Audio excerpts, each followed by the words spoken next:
Hello, everybody. Welcome back to the Tokyo FinTech podcast. Here with Matt McKibbin, who is the founder and Chief Decentralization Officer at DecentranNet. Welcome, Matt. Hey, thank you so much for having me, Norbert. I really appreciate it. Really a pleasure to be here. So your journey started in 2008. You graduated with a degree in physics. Yeah, so degree in physics. I liked math and science, but I really liked working with people and talking to people. And tell you what, I'm not a lab rat. And so graduated in 2008. Obviously, the world economy. That was the year the crash. I mean, everyone kind of remembers that time too. Where were you when you heard that Bear Stearns was going under? I was in the physics lounge, honestly. I remember that. And I remember thinking a lot of like when the bailouts were about to happen and TARP, and I really hadn't been politically active in any way, shape, or form. I was always been pretty socially liberal and fiscally conservative in the sense that like, hey, the government probably shouldn't prevent people that want to marry each other or experiment with their consciousness from doing it.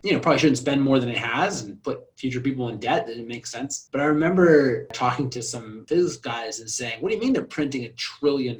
Like to like map that out in scientific notation, right? Most people can't conceptualize what $1 trillion is. And they were going to give these to banks and it's just like mind-boggling numbers. And that was one of the first times that I really took a pause and went, wait a minute, how does this money system work? That would stay with me, I think, and would stay with many people of my generation graduating around that time of saying, okay, if they're just going to print trillions of dollars, what happens? How do we get ahead in this world? So you decided not to grow up at that time and you continued with a master's degree to figure out what the world is becoming. And obviously it was not the best time to hit the job market. Yeah, I asked my parents. They had both gone to grad school, an MD and a PhD. And they said, go ahead, do it. I didn't really know what I was going to go. I went for industrial hygiene engineering. At the time, I barely knew what that was, but I knew I liked math, science, and I liked protecting people. I was like, all right, well, I can protect people from radiation hazards. That'll be my job. So got that degree. And it was also just paying attention to the world a lot more while I was getting the master's degree. Got out of grad school, worked at a nuclear facility. I was straight out of grad school, getting rid of depleted uranium. There's a big conversion process in Ohio. And was really getting involved in a lot of Austrian economics, Ron Paul kind of sound money movement. And in my spare time, reading Ayn Rand and reading the free market economics, Hayek and Mises and Rothbard and Ron Paul and all of that. And it really gave me a foundation for kind of looking at the world and the banking system and the problems with it. So much so that I don't think that the people in the nuclear plant liked hanging out with me very much because that's all I was talking about.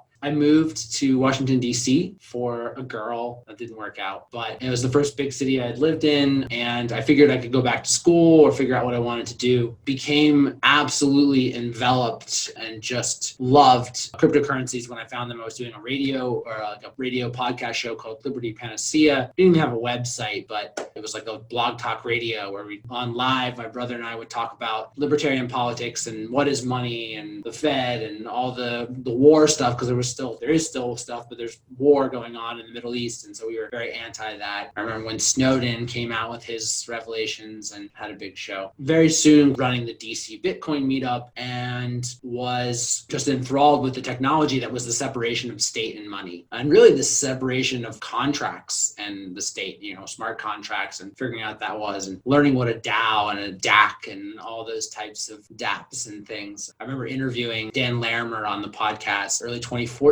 it was. And the thing is, at the time, there wasn't a lot of language around this. The language wasn't developed enough to have a really strong and mature conversation about what a DAC was or what these applications would do or how they functioned. And it's interesting to see how that language develops over time. Whereas if you go out and you say decentralized applications, a lot of people know what that is, or decentralized protocol. And back then, very few people knew what it was. And most of the time they would just look at you like you're speaking a foreign crazy TechNet language. Or even the printing of money, no one wanted to talk about that with you. There weren't memes. There wasn't the burr, money printer go burr, as the meme is. And so it's interesting to just look at that from a historical and cultural perspective. Started investing in some token sales, MadeSafe, Storage, Mastercoin, Ethereum, put a couple Bitcoins into that. Swarm, that one didn't work out as well. Yeah, sold my car for Bitcoin in 2014. It was like, I don't need this thing in DC anymore. more and I want to buy some more Bitcoin.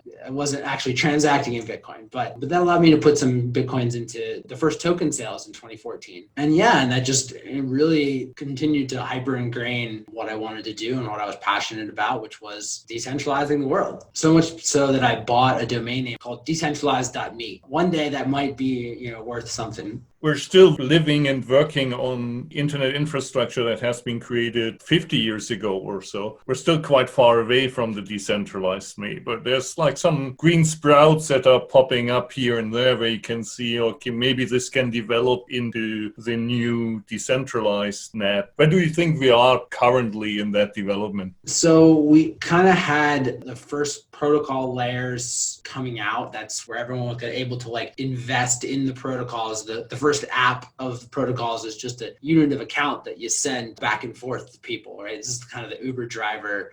I call it my Uber driver example of the internet of money. Like, well, what's that? And I say, okay, the first app is just like TCP/IP, and it was just like, all right, you send a message to someone. All right, and they receive that message and back and forth. We're still building this on the internet infrastructure. So there's layer ones, layer twos, and then eventually there'll be much greater layers that hyperconnect everyone. To truly have a decentralized internet and not just kind of have a protocol value layer on top of them, we're going to need to actually create a peer-to-peer type of internet.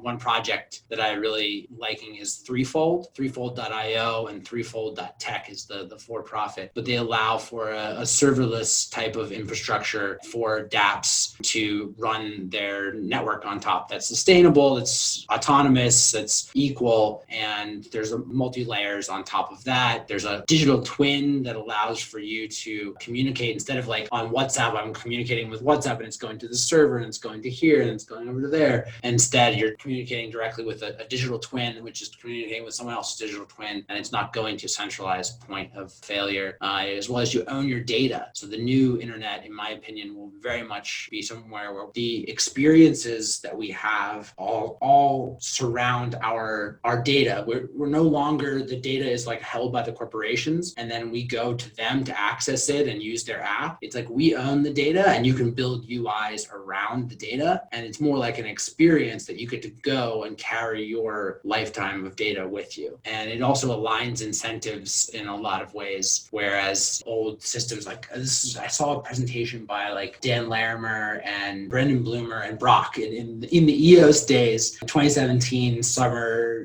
They gave one of their presentations. They showed the Venn diagrams of how the incentive structures work for Uber as a structure. And we're like, you have the shareholders trying to siphon as much value off of here. You have the drivers trying to value over here. And you have the users siphoning as much value over here. And their incentives are not aligned because the shareholders want to take out, everyone wants to take out. And in like a DAO or a DAC is what they were, saying, is that in the network, everyone wants it to grow and be worth more. And the user is in the center versus the user's data that they collect. Brittany Kaiser is a really good friend of mine and a huge fan of her Own Your Data campaign that's absolutely changing the world, all whistleblowing that she's done there. And I think that's probably one of the most important initiatives that we have is our data rights are going to be our human rights in the future. If you're going to plug your brain into the computer, you better own that data, right? It's really important. Yeah, and Brittany just had her On Your Data conference, which was a pretty impressive showing there as well. So that's getting traction, and obviously she got the right platform from a publicity perspective. Yeah, amazing, beautifully intelligent human being. I gave her first Burning Man ticket and said, hey, you should come into the blockchain industry. So I get to take a little bit of credit in pushing her into the right way. Well done. Continuing from there, and with Threefold, obviously also the nodes that running the network then are truly peer-to-peer decentralized. They're not sitting on AWS instances, right? Which is the challenge we have obviously today, that yes, you have decentralization somewhere at the protocol, but then physically it's all in an AWS. But anyway, let's talk about some of the other companies that you advise and that you're really excited about.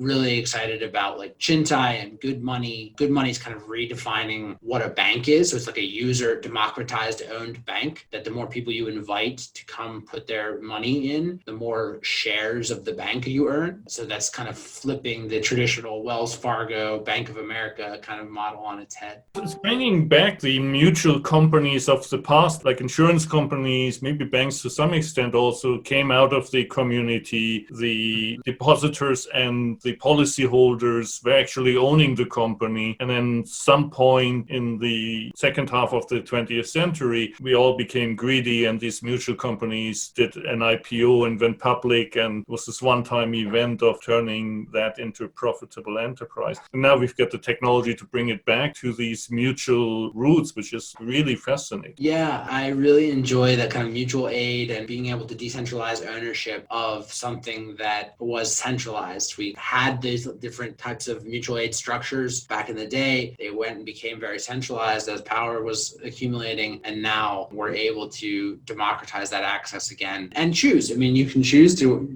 work with Wells Fargo or Bank of America, but you always have the choice of using something else or opting out of that type of structure. In a way, that's the grand analogy that I really talk about blockchain and the Internet of Money. It's a monetary reformation is the term that David Johnston, I think, was one of the first people that we talked about this, where, in the religious reformation, we had, in software terms, we had the open sourcing and forking of Christianity. We could take Christianity, it was translated into German by Martin Luther, right? They had the printing press, they could make lots of copies of it really quickly. Because before then, it was just in Latin and no one could read it. You had to go to the centralized authority and say, what does this say? And then they could be corrupt. You didn't know what they were saying and they could do all that stuff. So we open sourced it. We put it into a language that everyone understood. And then they were able to fork it. They were able to be a Protestant tradition. Now, there's a lot of violence in that process. I'm hoping that we would stay away from that part of it. But we're able to take centralized money and say, okay, cool, we're going to open source this. We're going to make it available for everyone. And you can try your own. And, the Catholic Church still exists. You just don't have to use them. Central banks are still going to creating their central bank digital currencies. They're going to create the digital versions of their currency, but hopefully you don't have to use them, because I think it would be rather silly to have to use them in a geographical contiguous area when the money itself, digital money, can be non-geographical. That's like the whole point. So that's why central bank digital currencies, they don't really make too much sense to me, because unless there's going to be an interface where they're all interoperable and you can say, all right, well, I'll pay with my Yuan over here, I'll pay with my yen, but you can just pay with them in the United States because it's still the government currency. But otherwise, it's like, well, why have a contiguous border that's where you have to pay in that currency? But ultimately, it's a bit of a geopolitical shot at the US dominance as well, right? At least as far as China is concerned, to push a digital yuan renminbi to weaken the dominant US position, the US dollar position. Yeah, it is. I mean, the digital yuan is coming out. They have the blockchain system interoperate with all the different protocols. I mean, it's a centralized system. It's like a centralized database for the Chinese government to get all your financial data, in my opinion. The US has the financial data, my financial data, the NSA, all that kind of stuff. But this is definitely a play in the Chinese ones to do that. I mean, the Belt and Road is a huge initiative. And so if they do make this a requirement for the Belt and Road to work out, like, you could see these different governance and financial applications being used seamlessly through that, because it'd be like, all right, well, this is much more efficient. I don't like the CCP as a political institution, and I don't trust necessarily their centralization of power, but I do see that it will absolutely change the game when it comes to the developing world and then who they're doing business with around the world. Agreed. And from a European perspective, I think Italy was the first country signed up to the Belt and Road Initiative. So you got a beachhead in Europe with that, which is a bit scary. Coming back to the central bank digital currencies and stable coins related to that, the private market alternatives on stable coins aren't, at least for me personally, that convincing yet either, unless you love Tether, where you have doubts. How much is backed? Is it 70%? Is it more? Is it less? attacks. And we haven't reached the true nirvana on that, let's put it this way. Right. It's interesting to see that because the financial board just came out with all the regulations on stable coins and how they have to be essentially either completely decentralized. The protocol has to be completely decentralized in the sense that there's no central parties holding value and they can't really touch that, kind of like Ethereum and those, or they need to be essentially do full KYC and AML of all of the different holders of value in that system. So whether you're a collateral based, whether you're reserve based, and then, there's these Oracle based ones that are coming out. And the most prominent decentralized one is PegNet right now. I'm sure there will be some other ones, but PegNet allows for basically slapped on oracles that report the price of something, the median price of something every 10 minutes. They slapped on a proof of work with an LRX hash. So it's like really RAM intensive. And they've built up a tremendous amount of value on the system. I'm going to look at it right now so I can be articulate as how much value has gone through the system. As of the past 24 hours, $75 million has been exchanged in the system. The market cap is 13.5 million. And so they have like the top 20 cryptos, the top 20 fiats, and they have gold and silver. You can't get like a stable coin of the Mexican peso or the Indian rupee or the Hong Kong dollar very easily. And these have a very it's interchangeable on ERC20 and run on Factom. And there's a good argument to say that like Tether might be a ticking time bomb, especially with this new legislation coming out, that it's not fully backed, they're under regulatory pressure, and they're going to have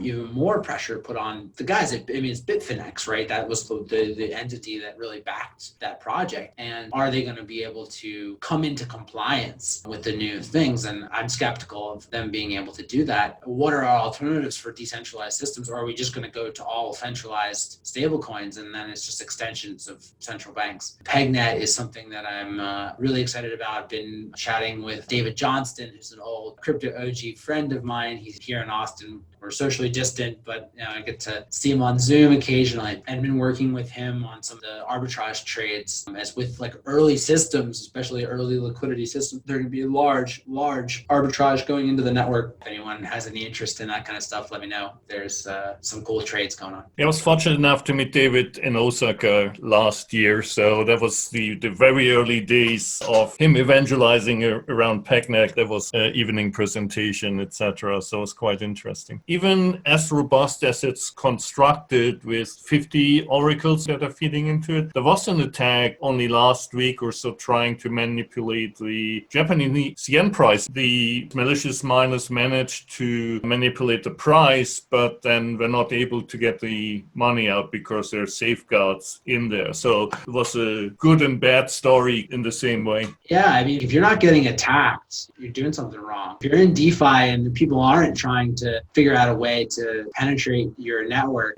might actually be very valuable. And so like David Johnston had tweeted out like another milestone in the history of PegNet being able to repel the first 51% attack, and the peg conversion limitations were what kind of saved the hacker from being able to take it and had to burn it away. So I'm sure there will be more attempts, any type of distributed system. That's the whole point of is if you can't repel those types of things, you're not a robust distributed decentralized system. Bitcoin has had plenty of attacks on it over the course of its 10 plus years lifetime. And we'll see, we could even see more with the halvening, if the big drop in mining power, because the price hasn't gone up that much, the miners might not be able to think like there's still attack vectors and things. So I'm not a super mining technical person, but I understand the basics. Yeah, totally. And as you said, if you're not important enough to be attacked, then you have a business problem in the first place. What is your perspective on when we had Black Thursday and MakerDAO, for example, had some trouble, which wasn't really an attack, and maybe you can take a view, it's conceptual problems in the protocol, but it's like stress testing it by the market, basically, and some people clearly lost money. Yeah, that's one of the flaws of collateral-based systems, that if you get a big enough jolt to the system, you can lose your collateral. And I know a lot of people that lost a lot of different, more Bitcoin than I have, in some of the collaterals of either lending, they were,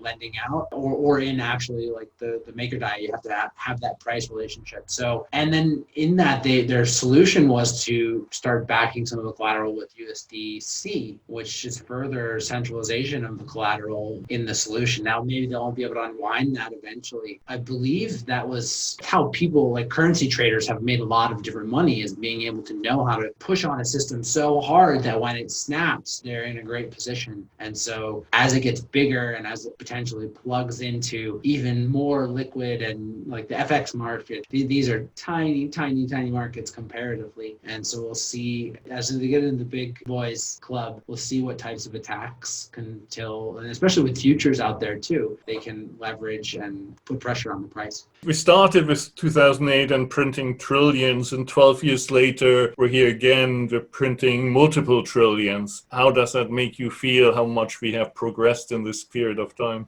I'm a lot less worried about it than I was a decade ago. I'll tell you what, I have a lot less anxiety and fear. I also, just think it's good to watch a system. Like, we know that the system isn't functioning right. We know that our world financial system is broken because there's large centralized powers that get to print money and give it to their friends and give it to their cronies, and the whole world is watching that, and you say that and people go, yeah, that's messed up. A decade ago you said that and people looked at you with a blank stare because they had no idea what you were talking about, because they didn't understand what money was. And they still don't understand what money is, but they understand that it is corrupt, and that it's very transparent. And so as this type of event with COVID and the economy having a massive downturn, it's catastrophic, it's terrible, but what comes out of the ashes as we build more and more resilient systems will be much better. Really intelligent tech and monetary people and financial people are going, okay, you're right. This thing, consciousness, they're rising in their consciousness going, all right, cool. All right, let's go build on this internet of money. This is now not just a fringe thing. And so what comes out of the ashes of this, I think, will be the form of the new system. And it'll operate in parallel for a while. I don't want to tear the old one down immediately. Like, having that attitude of just like, oh, just destroy it isn't good. It's build in parallel as much as possible and have something to catch the people that are interested in building on a transparent and fair and moral and ethical system versus one that centralizes power and has poor incentive structures. There's a lot of people dying out there. There's a lot of people that are